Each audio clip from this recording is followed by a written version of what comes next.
Hey everybody, it's Jennifer. This is my channel, Metatron is Speaking, and today we're going to be talking about energy protection, and Metatron wants to talk about this a lot. So there's going to be multiple videos. This is going to be the first of several covering different aspects of energetic protection. So this first video is going to be focused on daily protection basics, so kind of the most personal, the most basic form of energy protection, right? Protecting your physical body or your spiritual body. So you might be thinking, okay, why do I even need to protect myself, right? Well, we're all made up of energy. So we're all subject to being affected by low vibrational energy or demonic attachments. So it's not a judgment on anyone or anything in particular. It's just a fact. We're made of energy. They're made of energy. If low vibrational things come into your space, it's going to impact you. So you want to avoid that. This is especially especially important for light workers or those of us who are trying to put more love into the world. People who are trying to help people by loving them more. So light workers and people who are being vocal about spreading love and being love are going to be a greater target for low vibrational entities that are intelligent. So ETs or demons are going to be more likely to want to attack you or attach onto you than on somebody who's, no threat to them whatsoever. Metatron gave me a channeled message in the beginning here, so I'm going to give that to you. It says, "You must stay safe, dear ones. Imagine your life as a road trip. You do not want to check how much gas you have halfway through the trip. You plan, you prepare. You layer your protections so that if one fails, the others will prevent catastrophe. You don't just wear a seatbelt. You check the tire pressure and the oil levels before you drive across the country. It is important that you layer your spiritual protections. There are many different tools at your disposal, and you should use most, if not all, of them. There is a lot of information to share. That is why this will be broken down into several different videos. It is important that you consider all the techniques being shared and build a routine for yourself that will work for you. If you are brand new to protecting your energy, it would be best to follow the procedure Jennifer uses in her next video, which will be just my personal routine that I use every day, twice a day, sometimes more than that. I'll be putting that in the next video so that this one isn't too endlessly long. But he says you can always customize it later as you become more familiar with the practice. Her personal process is successful because it includes multiple protection components. Again, layering the protections is the best way to guarantee success. Her process didn't always have all of these components, and she learned the hard way which ones she had forgotten. And at this point, God jumps into the conversation and says, "We love Jennifer, but let us all learn the easy way and not the hard way, And then he laughs. Totally throwing me under the bus. And then Metatron says, "Don't allow yourself to get frustrated if it feels like a lot at first. It will become second nature to you over time." And then he says, "Be safe, my babies." So that was kind of sweet of him. So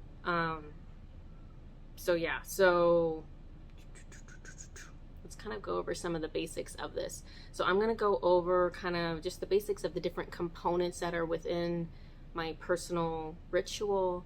I'm just going to kind of explain things from the ground up. If you've never heard of any of this before, if this is all brand new, this will be helpful, I hope. So one of the things you're going to want to keep in mind, and this is a component that's going to help you in multiple areas of your spiritual journey. So when you're going through your ritual, you're not just saying the words, you need to visualize the words. You need to imagine what it is that you are saying. So that is where all the power lies, because what you see in your mind, what you're visualizing, it's literally created in another dimension. So this is like the entire basis of manifestation, if you ever get into that and whatnot. But if Earth was in a higher dimension and you were doing this process, instead of just imagining it and it being in your head, it would manifest. You would have it. You would be like, I'm thinking of a juicy, red, delicious apple, and there it would be. But we're in 3D, so it doesn't work that way. But it does manifest somewhere else in another dimension, and since everything is energy, it will impact your energetic world. Even though you can't see it with your own eyes, it will do, magic. So you want to visualize it. Another important point is that you need to mean what you're saying. So I actually made this mistake the other day. I was really tired. I woke up. I just wasn't quite awake yet. And I was like going through my ritual. Yeah, do this, do that. Help me do this. And I was just saying it. I wasn't thinking about it. I didn't mean it as much as I should have. And I had a rough day that day because I was not protected until I went back and did it properly. So the way you want to say this is actually from your solar plexus. And if you don't know what that is, solar plexus is a chakra, which is an energy center. The main ones are lined up along your spine. And the solar plexus is just a little bit above your belly button. So if you kind of think about that spot and kind of speak out of that spot in your body. And I channeled something from God that day that I didn't do my process properly by using my solar plexus when I was speaking this out into life. So he said, what happened today was a lesson. Protection must be taken seriously. It cannot be done without intention and power behind it. This mistake will benefit all by bringing this important aspect of protection to light. Intention is paramount. Willful intention is necessary. It must be, sorry, I have something in my eye that's just not going to go away. It must be from the solar plexus. It must be a voice of authority. You are divine. Each of you has the authority to manifest and create your will. If it is done in love, it is your birthright. Protect yourself and then go and create that which your heart desires. Until next time, God. So he jumped in there. Okay, so for this personal protection, when should you do it? First thing in the morning is ideal, right? First thing in the morning, last thing before bed, or as close to those times as you can get. Also, anytime you've gone into a situation or you've had a situation where you believe it's interacting with low vibrational energy. So if you have an argument with someone, it would be good to do this afterwards to just reset your energy and clear off anything that may have attached or may have transferred over to you during that process. So let's get into the actual process. And sorry, I'm always looking at my phone, looking at all my notes that Metatron gives me, or else I can't keep track because it's just, he's got so many notes. So let's talk about cutting energetic cords. So it's kind of I don't know if that's a new concept to you or not, but it's possible for an entity like, let's say, a demon, that they want to attach to you, but they really want to attach to you. They want it to be kind of a permanent arrangement, and so it's a literal energetic cord that is attached from you, somewhere on you, to their body, and that is how they can influence you, even if they're not, hanging on to your back or whatnot. So it's a very simple process to resolve this. Literally what you're imagining is I imagine multiple cords, because I don't know what the situation is. I might have none, but I imagine I don't know, 6 of them. The number doesn't matter. It's just symbolic of the scenario. So you imagine cords coming from your body and going out away from your body. And you can do this all in your mind. I, for whatever reason, like doing it physically. So I have like my finger scissors and I will literally cut those cords. And that's it. And I imagine the cords being snapped, and that's sufficient. Next. Okay, transmuting energy basics. So transmuting energy is just a fancy word for changing energy. So you're changing energy from bad energy to good energy. And this is just entirely a visualization process. There are lots of ways to do this correctly. This is just the way I do it. So what you want to do is you want to imagine something that represents to you bad energy. I like to imagine like black smoke. To me, I'm like, ooh, okay, that's bad energy. So bad energy to me is the black smoke. And when I imagine good energy, I imagine like white, sparkling, glittering light. And so I'll imagine, you know, when I'm asking for my angels and my guides to transmute energy from me, I'll imagine that dark smoke lifting from, you know, from the bottom of my feet, go all the way up off of my head. And I'll imagine that just as they wave their hands, the black smoke is now turning into just this glitter that's just falling down. And that is transmuting the energy. It doesn't have to be black smoke, doesn't have to be glitter. You can have butterflies being released, you can have hearts, you can, whatever you want to do. There's no right or wrong to it, as long as to you that represents the light and the dark, then that is sufficient. For some reason, every time my phone goes off, it's like jumping places. Okay, let's talk about the violet flame. If you haven't heard about the violet flame, it is literally what it sounds like. It's a flame or a fire that is like a light purple in color. It is a sacred fire that is known for transmutation, known for changing that bad energy to good energy. So it's the same exact equivalent as the energy transmutation that we just talked about. I would say it's more powerful, to be really, really, really honest. In my personal practice, I actually use both. That's, you know, probably redundant for some people, but for me, that's just the way I like to do it, just to make sure I get it all. So I always imagine the energy transmutation getting like, getting the bulk of it off, and then I imagine when the violet flame comes in after the fact, I imagine it like just going into all the little cracks and crevices, and just any little residue that's left over, it's just burning it away so that everything is just sparkly clean. And after the violet flame, I ask for God's white light to come. So this is a really good, just basic practice to use. You can use this anytime, any day, anywhere.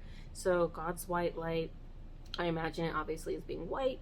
I imagine it as being glittery because I adore glitter. So I imagine a white sparkling light, and you just want to imagine it coming down, you know, from heaven or wherever, and just consuming your whole body. So engulfing your entire body, 360 degrees, coming down on you. And just imagine that being love and being comfort. Because if you've ever actually been in the presence of God's white light, if you've ever known somebody who's gone through like a near-death experience and started going through that white tunnel, that's exactly what it is. That's exactly what it feels like. So you want to imagine that. And I add that into the practice just to use it as kind of like a healing and restorative thing. So let's move away all that dark energy. Let's move away all that low energy, and let's replace it with positive, healing, restorative, loving energy. So that's why I put that there at that point in the practice. Another thing that I want to go over with you is cloaking. So cloaking is the practice of visualizing, basically you'll imagine like a giant blanket, huge blanket, and you'll imagine that it's, it's dropped over your head, and it's so huge, it completely covers your feet, it completely, goes out on the ground for many, many feet in front of you, and you're completely covered. And the concept of cloaking is, it's a practice that's used to hide your energy from those who would wish you harm. So theoretically, it could be a human who is maybe practicing dark magic. More likely it is extraterrestrial in nature, where you want to be concealed so that they're not gonna come hunt you down after you've done some light work. So what I like to do is, and there's no right or wrong way with the cloaking. I like to imagine a black blanket, because black, traditionally, if you're into crystals, black is a protective color. So I'll imagine like this huge black blanket that just camouflages me into the ground, and nobody can see me after that. But you can make it any color, you can have a pattern on it if you wanted. Anything that makes you feel good and safe and protected, that's perfectly fine. If you're in my Facebook group, one of the methods that was shared with me by another member, which is absolutely brilliant, is that since everyone in that Facebook group has had the orange energy attunement, she, in her practice, was using an orange blanket, and on the edges of the blanket she was visualizing like tassels that were holding certain crystals, and the crystals that she was visualizing on there are the ones that specifically assist with repelling reptilians, draconians, and cyborgs, which are the three sets of individuals that are targeting Earth at this time. So she was imagining jasper and kyanite and sunstone, all on the edges of this blanket, and literally just having the blanket be so big that you could cinch it up at the bottom and tie it really tight, and then it's almost like a little blanket bubble that nobody can get to you. So that's a really good idea. So in my practice, I actually use both, because I don't know, I like the redundancy of it. I like putting the orange blanket on me, like, ooh, this is my protection layer, that if you see this, it's going to repel you and it's going to terrify you. But on top of that, I throw the big black blanket. So it's like, okay, you can't see me, but if you do find me, you're not going to be happy about what you find. So that's what I do. And that is everything I have. So I'm going to make a separate video that is just my personal ritual, in case for some reason you want to watch that multiple times, or even watch it, listen to me do it and have you do it along with me every day if you're not used to doing this, whatever the case may be. I just wanted it to be more accessible and not have you have to listen to a whole ton of video every time, or have to fast forward through this video every time just to get to the ending. So it's going to be a separate video. If you have any questions, or if you have any comments about the things that you do that are really successful for your personal protection that I haven't mentioned, please comment along. That'll help everybody, including me. And other than that, that is everything I have. I look forward to seeing you in the next video, which is my personal protection ritual that I'll be going over. Okay, thanks guys. See you later.